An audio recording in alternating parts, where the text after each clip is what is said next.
اعوذ باللہ من الشیطان الرجیم بسم اللہ الرحمن الرحیم یحلفون باللہ ما قالوا وَلَقَدْ قَالُوا كَلِمَةَ الْكُفْرِ وَكَفَرُوا بَعْدَ إِسْلَامِهِمْ وَهَمُّوا بِمَا لَمْ يَنَالُوا وَمَا نَقَمُوا إِلَّا أَنْ أَغْنَاهُمُ اللَّهُ وَرَسُولُهُ مِنْ فَضْلِهِ فَإِنْ يَتُوبُوا يَكُ خَيْرًا لَهُمْ وَإِنْ يَتَوَلَّوْا يُعَذِّبْهُمُ اللَّهُ عَذَابًا أَلِيمًا فِي الدُّنْيَا وَالْآخِرَةِ وَمَا لَهُمْ فِي الْأَرْضِ مِنْ وَلِيٍّ وَلَا نَصِيرٍ صدق اللہ مولانا العظیم الصلاة والسلام علیک یا سیدی یا رسول اللہ الصلاة والسلام علیک یا سیدی یا حبیب اللہ الصلاة والسلام علیک یا سیدی یا شفیع المذنبین وعلى آلك وأصحابك يا سيدي يا رحمة للعالمين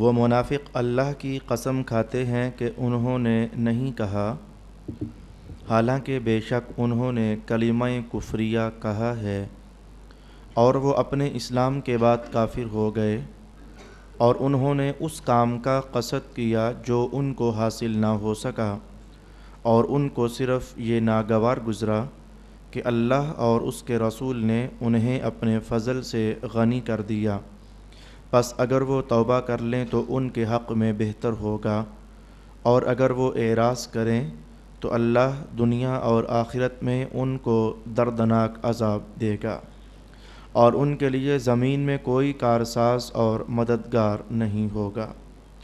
صدق اللہ مولانا العلی العظیم۔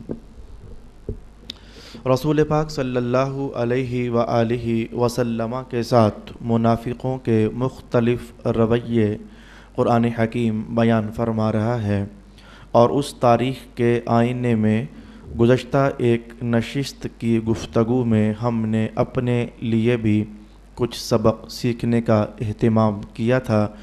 اسی طرز اور سلسلہ کلام کو آگے بڑھاتے ہوئے میں پھر سے آج منافقت کا اگلا رنگ جو قرآن حکیم ارشاد فرما رہا ہے آپ کی خدمت میں عرض کروں گا، اور پھر تاریخ کے اس آئینے میں آج کی نشست میں ہم کیا سیکھ سکتے ہیں، ہم اس کے سیکھنے کا بھی بھرپور اہتمام کریں گے۔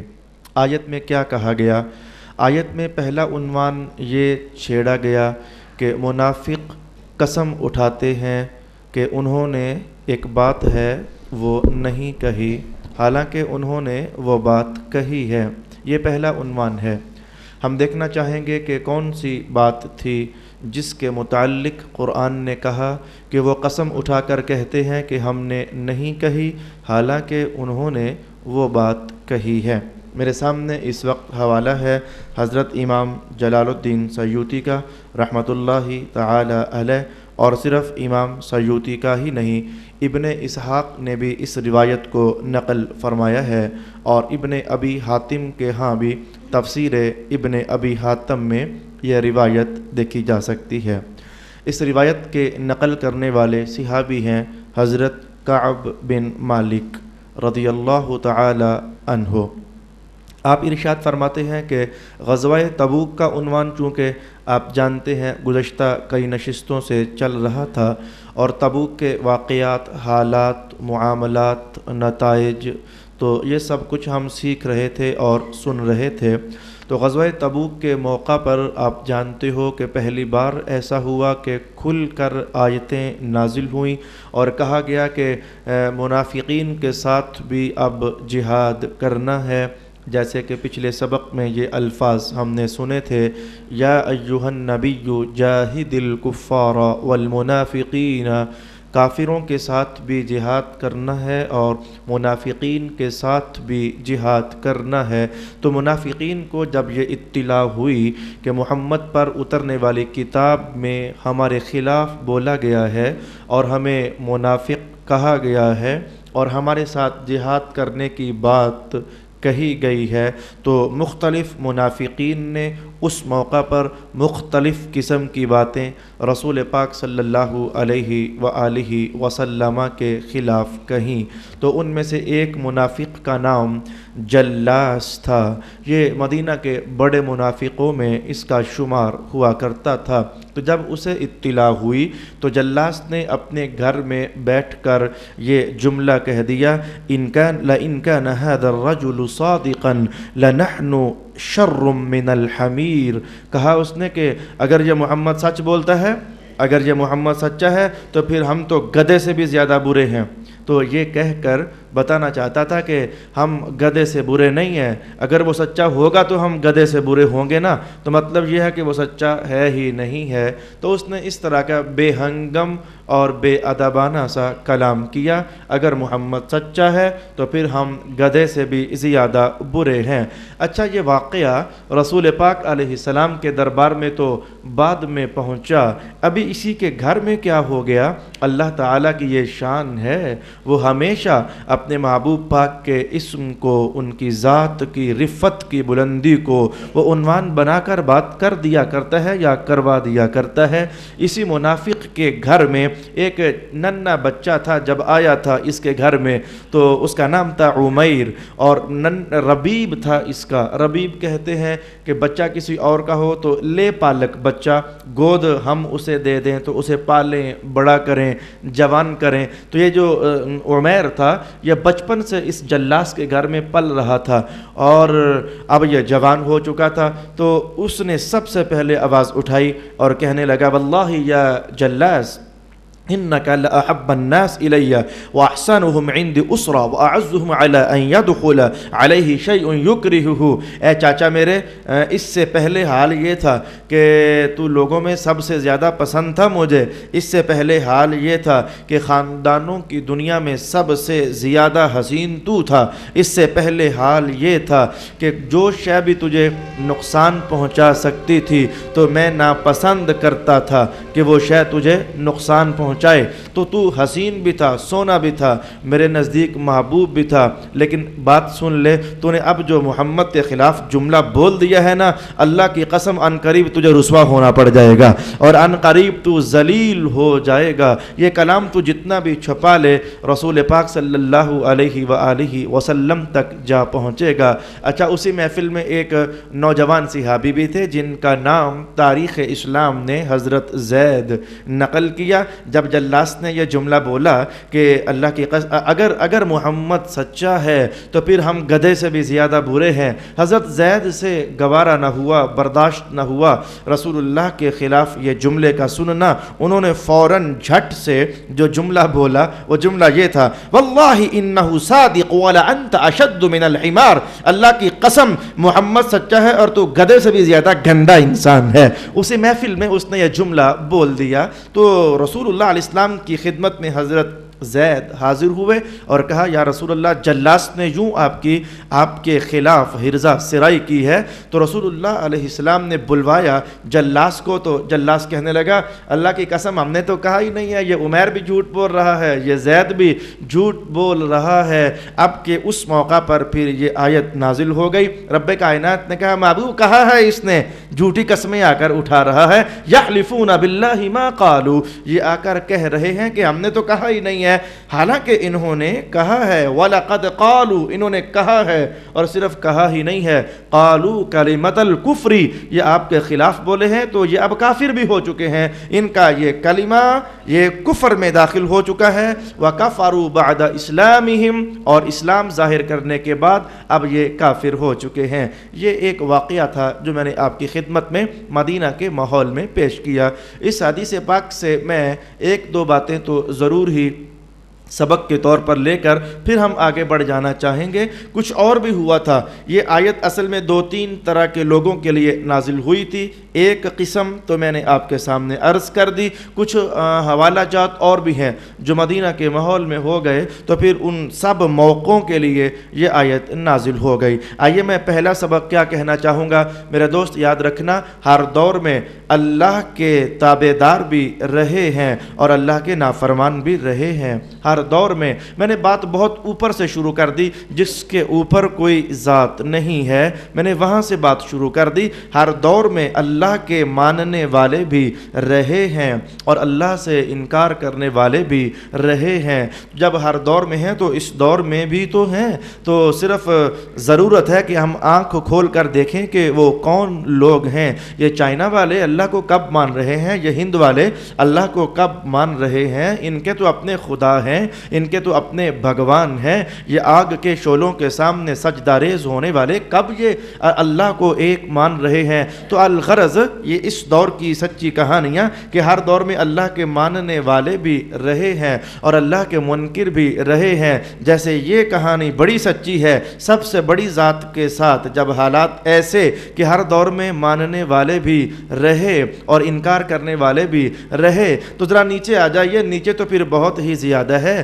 رسول پاک علیہ السلام اللہ کے بعد آپ کا مقام ہے، تو رسول اللہ کے ساتھ بھی ہر دور میں عقیدت اور احترام سے پیش آنے والے بھی رہے اور رسول اللہ کے خلاف بغض اور اندر سے زہر اگلنے والے بھی رہے۔ ہر دور میں رہے، اس دور میں بھی ہیں اور آئندہ کے دور میں بھی رہیں گے۔ اور رسول پاک صلی اللہ علیہ وسلم کو جیسے تمام تر کمالات کے ساتھ نبی ماننا تھا، وہ ویسے نبی نہیں مان رہے۔ نبی مانتے ہیں لیکن تمام تر کمالات کے ساتھ نہیں، رسول مانتے ہیں لیکن تمام تر اوصاف کے ساتھ نہیں، نبی کا اقرار کرتے ہیں لیکن تمام تر رفعتوں، بلندیوں اور عظمتوں کے ساتھ نہیں۔ حالانکہ یہ ایمان نہیں ہوتا۔ ایمان صرف نبی کو نبی ماننا ہی نہیں بلکہ تمام کمالات کے ساتھ نبی ماننا ہوتا ہے۔ صرف اللہ کو اللہ ماننا ہی تو ایمان نہیں ہے نا، اللہ کی تمام صفات سمیت ماننا یہ الوہیت کا دعویٰ ایمان میں داخل ہوتا ہے۔ وگرنہ اگر نہیں سمجھے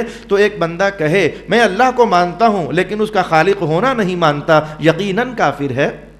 وہ کہے میں اللہ کو مانتا ہوں لیکن اس کا رازق ہونا نہیں مانتا، یہ کیا مانا ہے اللہ کو تو نے؟ ماننے کا تو مانا یہ ہے کہ سب صفات سمیت مانا جائے۔ وہ کہے میں اللہ کو مانتا ہوں لیکن وہ مار دیتا ہے، موت دیتا ہے، زندگی دیتا ہے، میں یہ بات نہیں مانتا۔ ایمان بولا نا تمہارے اندر سے کہ جناب واقعی سچ کہا جا رہا ہے کہ اللہ کو ماننا ہے تو تمام صفات کے ساتھ ماننا ہے، ایک صفت کا بھی انکار کر دیا تو نہیں مانا اللہ کو۔ تم کہو ہم اللہ کو مانتے ہیں لیکن وہ یوم جزا کا مالک ہے، ہم یہ نہیں مانتے، سنبھالو اپنا ایمان، یہ ایمان نہیں ہے، یہ تو کفر ہے۔ اللہ کو ماننا ہے تو تمام صفات کے ساتھ ماننا ہے، مصطفیٰ جان رحمت کو ماننا ہے تو تمام کمالات کے ساتھ ماننا ہے، حضور رحمت عالم پر ایمان، تمام اوصاف رفیعہ کے ساتھ ایمان، یہ ایمان ہے۔ تو الغرض میں اپنے عنوان کی طرف بڑھنا چاہوں گا۔ ایسا ہوا کہ اللہ کو بھی نہ مانا گیا، ہر دور میں ایسا ہوا کہ کچھ لوگ ہیں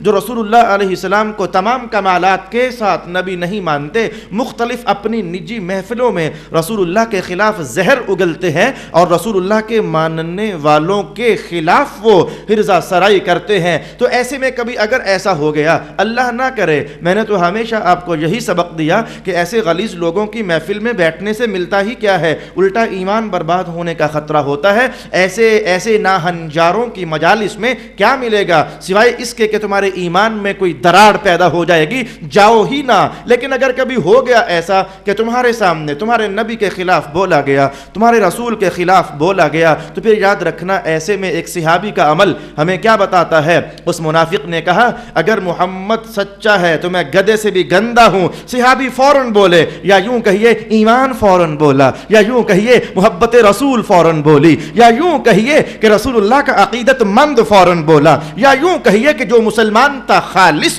وہ فوراً بولا اللہ کی قسم تو گدھے سے گندا ہے، سچا میرا محمد ہی ہے صلی اللہ علیہ وسلم۔ اس موقع پر چپ رہنا تمہارے ایمان کو داغدار کر دے گا۔ نہ جاؤ ایسی محفل میں جہاں ایسا غلط کلام سننے کو ملے، لیکن اتفاق سے پہنچ گئے، پھر چپ رہنا تمہارے ایمان کو خراب کرے گا، چپ رہنا تمہارے ایمان کو داغدار کرے گا، چپ رہنا تمہیں ایمان کے مراتب سے نیچے گرا دے گا۔ یہ پہلا سبق تھا جو میں آج آپ کی خدمت میں اس روایت کے حوالے اور نتیجے سے کہنا چاہتا تھا۔ اور دوسری بات یاد رکھنا، پچھلی نشست میں نے آپ سے کہا تھا یہ جو منافقانہ رویے ہیں آخر انہیں کھلنا ہی ہوتا ہے، کبھی اختیار نہ کرنا۔ اگر تمہارے خلاف کوئی شخص منافقانہ روش لے چکا تو غم نہ کھانا، آخر اسے ذلیل ہونا ہی ہے۔ گزشتہ نشست میں تو میں نے یہاں تک کلام آپ کو کہا تھا، آج میں اس سے ایک اگلا سٹیپ بھرنے لگا ہوں، اگلا قدم اور ایک اگلا نتیجہ میں آپ کو بتانے لگا ہوں۔ یاد رکھنا کہ جو منافقانہ روش رکھنے والے ہیں،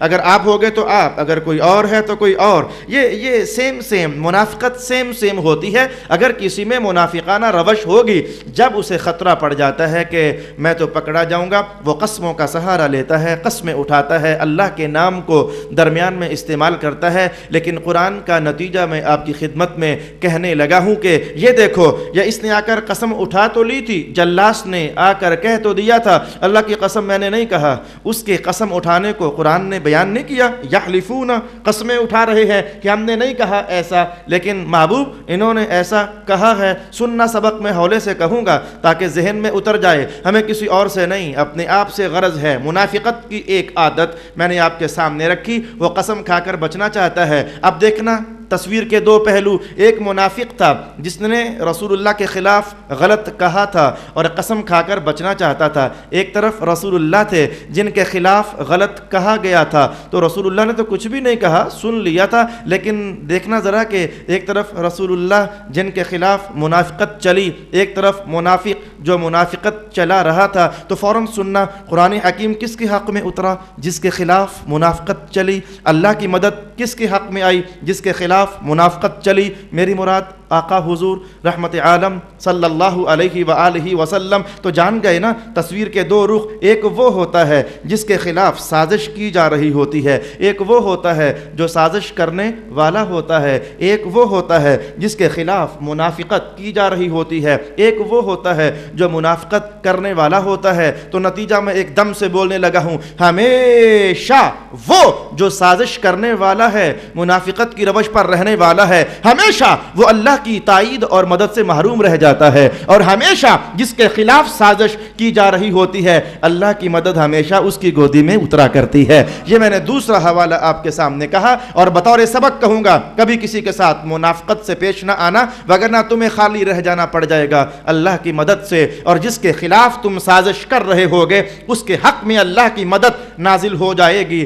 اسی سبق کو اپنے ماحول میں سمجھنا چاہو تو تم نے کئی بار یہ جملہ بول دیا ہوا ہے، کسی اور کے لیے کنواں کھودنے والا خود اسی میں گرا کرتا ہے، جس کے لیے کھودا گیا اسے اللہ نے بچایا۔ میں یہی تو کہہ رہا ہوں، اللہ کی مدد ہمیشہ اس کے حق میں ہے جس کے خلاف غلط سازش، غلط پروپیگنڈا کیا جاتا ہے، اور غلط سازش کرنے والا ہمیشہ اللہ کی تائید سے محروم ہو جایا کرتا ہے۔ یہ تھا وہ دوسرا سبق جو میں نے آپ کی خدمت میں کہنا چاہا۔ بعض اوقات تماشے کی مثال ہوتی ہے لیکن عنوان ذرا کھول جاتی ہے، میں یہ کہوں گا تماشا ہی تو ہے، تماشا ہی تو ہے، تماشے کی مثال ہوتی ہے بعض اوقات، لیکن عنوان بہت سارا کھول جاتی ہے۔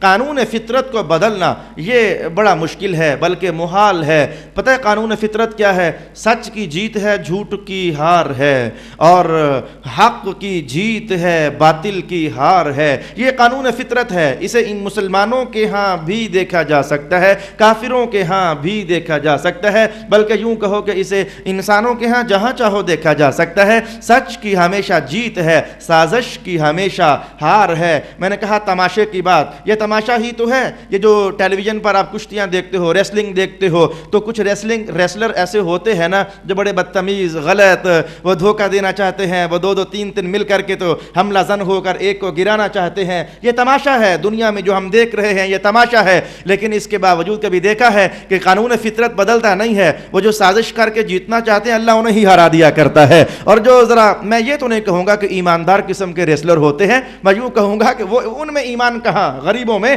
وہ تو کافر ہیں، لیکن پھر بھی دیکھا نا کہ اللہ جیت کنہیں دیتا ہے اور ہار کنہیں دیتا ہے۔ تو میں کہنا چاہوں گا کہ منافقت ہمیشہ جھوٹ کا پلندہ ہوتی ہے، یہ رویہ ہمیشہ جھوٹ کا پلندہ ہوتا ہے۔ میں منافقت خواہ ایمان کے درجے کی ہو جو بندے کو کفر میں داخل کر دے، منافقت خواہ میں کہوں گا کردار کے درجے کی ہو جو کردار میں انسانوں کو منافقوں کے کردار کے ساتھ ملا دیتا ہے۔ سبق کہیں فراموش نہ ہو جائے ذہن سے، میں نے پچھلی بار کہا تھا کہ کچھ رویے منافقانہ ایمان برباد کرتے ہیں، جیسے کہ رسول اللہ کے دور کے منافق تھے، اور کچھ رویے منافقت کے وہ کردار برباد کرتے ہیں، جیسے امانت میں خیانت کرنا، یہ منافقوں کا رویہ کردار برباد کر دیتا ہے۔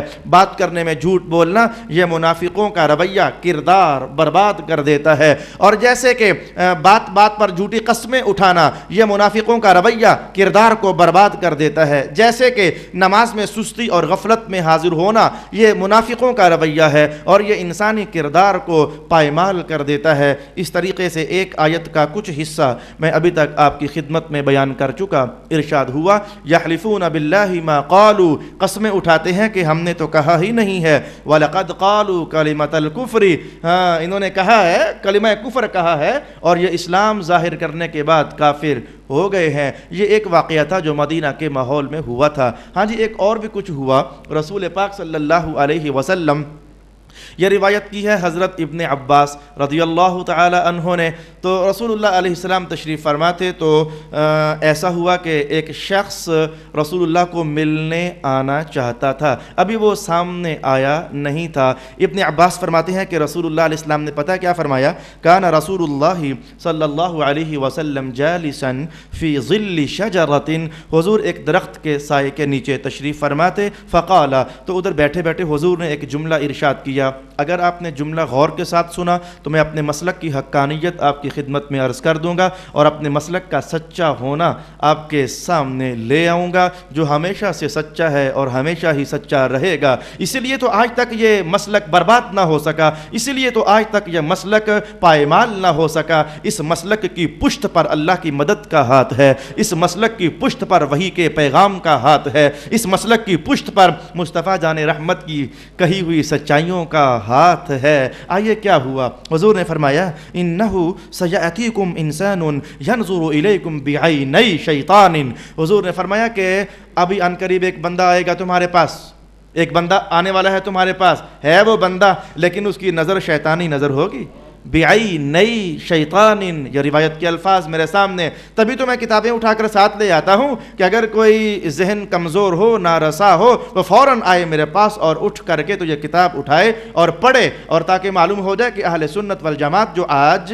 جو نظریات پریچ کر رہے ہیں، لوگوں کو ان کا ابلاغ کر رہے ہیں، وہ آج کے کب ہیں، وہ تو دور رسالت مآب سے چلے ہوئے ہیں صلی اللہ علیہ وآلہ وسلم۔ فرمایا کہ آنے والا جو ہے وہ اس کی نظر میں شیطانیت ہے، بعینی شیطان، وہ شیطان کی آنکھ سے دیکھتا ہے۔ فَإِذَا جَاءَ، ایک شخص جب وہ آ جائے گا، فَلَا تُكَلِّمُوهُمْ، تم اس سے بات نہ کرنا، حضور نے یہ جملہ ارشاد کیا، مت بات کرنا اس سے، ٹھیک ہے میرے حضور۔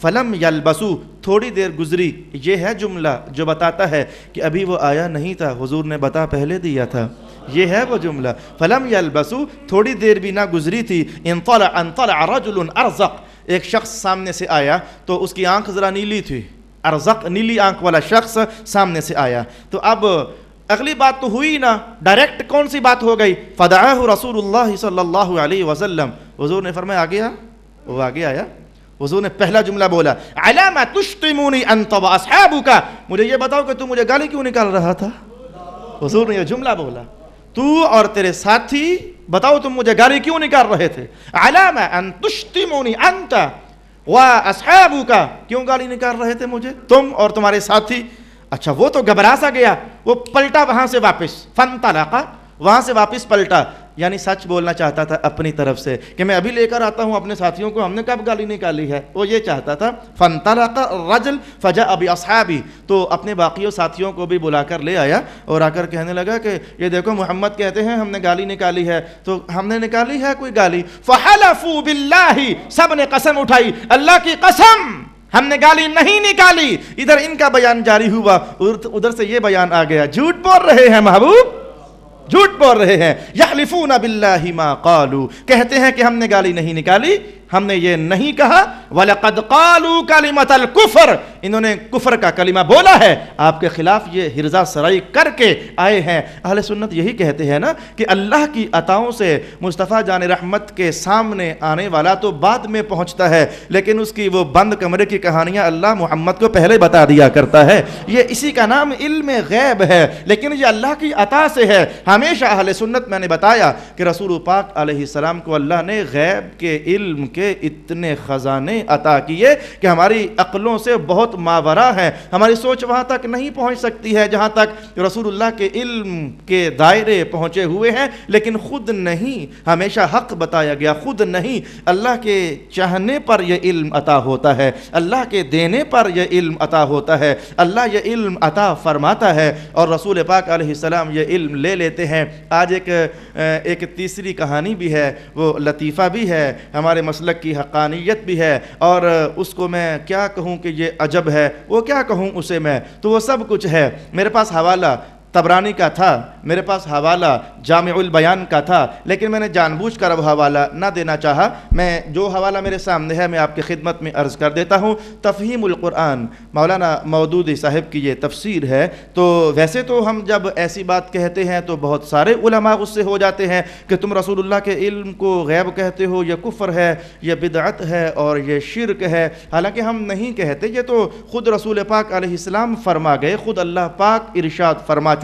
ہم کب کہتے ہیں, ہم ہیں کچھ, ہم کیا کون ہوتے ہیں رسول اللہ کے حق میں یا ان کے خلاف کچھ بھی غلط کہنے والے, ہم کون ہوتے ہیں؟ اچھا جی, تو پھر دیکھو ابھی میں نے جب یہ کہا تو ممکن تھا کہ کوئی بھی صاحب پریشان ہو کر کے تو ٹیڑھی نظر سے مجھے دیکھ لیتا کہ مولانا یہ کیا کہہ رہے ہو. لیکن میں نے حوالہ آپ کی خدمت میں عرض کیا ہے کہ یہ حوالہ اس وقت مولانا مودودی کی تفسیر کا ہے, تفہیم القرآن. تو پتہ ہے انہوں نے اس آیت کو سمجھانے میں کیا نقل کیا, انہوں نے ان سب سے کچھ الگ نقل کر دیا. یہ تو تھا, یہ جو میں نے جو کچھ کہا یہ تھا, جو انہوں نے کہا وہ بھی تھا, یعنی تفسیروں میں وہ موجود ہے, لیکن انہوں نے صرف وہی کہا. یہ کتنا عجب ہو گیا, صرف یہی کہا اور کچھ نہ کہا. ہاں جی, کیا کہا؟ حدیث کے الفاظ سن لیجئے.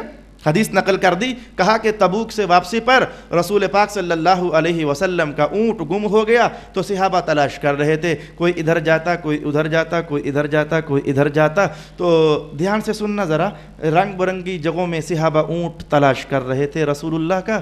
تو منافقوں کو موقع ملا بات کرنے کا, انہوں نے آواز اٹھائی, لو جی ان صاحب کو دیکھو, یہ باتیں کرتے ہیں عرش کی, آسمانوں کی, اور یہ اس پار کی باتیں کرتے ہیں. حد ہو گئی ہے, اپنے اونٹ کا انہیں پتہ نہیں, اپنے اونٹ کا انہیں پتہ نہیں, اور یہ باتیں کر رہے ہیں آسمانوں کی, باتیں کر رہے ہیں عرش کے پار کی, تو اپنے اونٹ کا انہیں پتہ نہیں. تو جب انہوں نے جب یہ جملہ کہا کہ آسمان کی خبر دینے والے کو اپنے اونٹ کا پتہ نہیں, مولانا مودودی کہتے ہیں کہ اس موقع پر اللہ رب العالمین نے یہ حصہ نازل کیا. حضور نے ان کو بلا کر پوچھا, تم میرے اونٹ کے بارے میں اور میرے بارے میں یہ بات کہہ رہے ہو؟ انہوں نے کہا اللہ کی قسم ہم نے تو نہیں کہا ہے. تو اس موقع پر آیت نازل ہو گئی, کہا ہے انہوں نے, یہ آپ کے علم پر اعتراض کر رہے تھے, انہوں نے کہا ہے یہ کلمہ کفر کہا ہے, یہ آپ کے علم پر اعتراض کر رہے تھے, اب یہاں آ کر کے تو یہ جھوٹ بول رہے ہیں. تو پھر جانا آپ نے نا کہ بھلے مولانا مودودی کیسے بھی ہیں, ہمیں اس سے کوئی غرض نہیں ہے, ہر عالم میں کوئی کمی کوتاہی, کوئی اچھائی برائی یہ تو ہر جگہ ہے.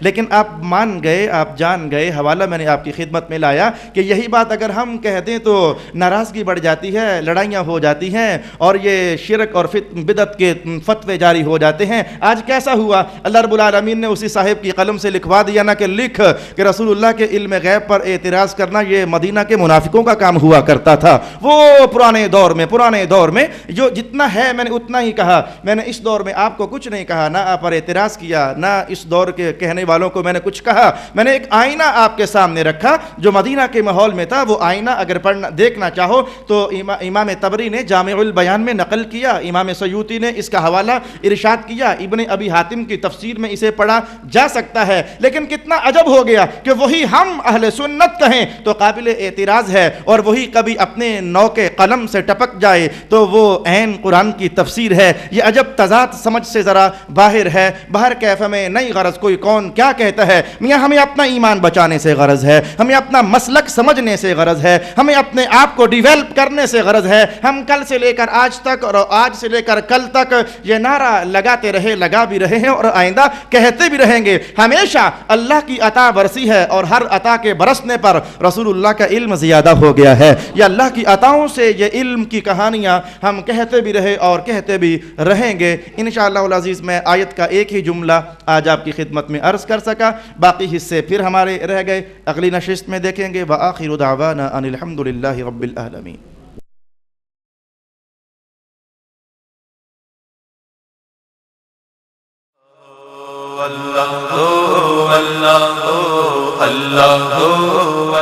تو یہ کچھ پاکیزہ محفلیں ہوتی ہیں جو کیفیات دیتی ہیں، کچھ پاکیزہ محفلیں ہوتی ہیں جو پاکیزہ احساسات کو جنم دیتی ہیں، جو ذہنوں کو تھوڑی دیر کے لیے سکون دے دیتی ہیں. اللہ کا نور رس رس کر بندوں پر نازل ہونے لگ جاتا ہے.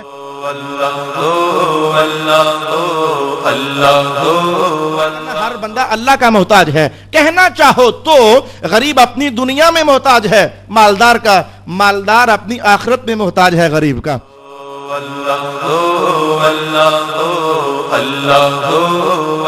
باطل گناہ کبھی کسی کو فائدہ نہیں دے سکتا ہے، اور مستفوی عمل جدھر جاتا ہے فائدہ ہی فائدہ عطا کرتا ہے.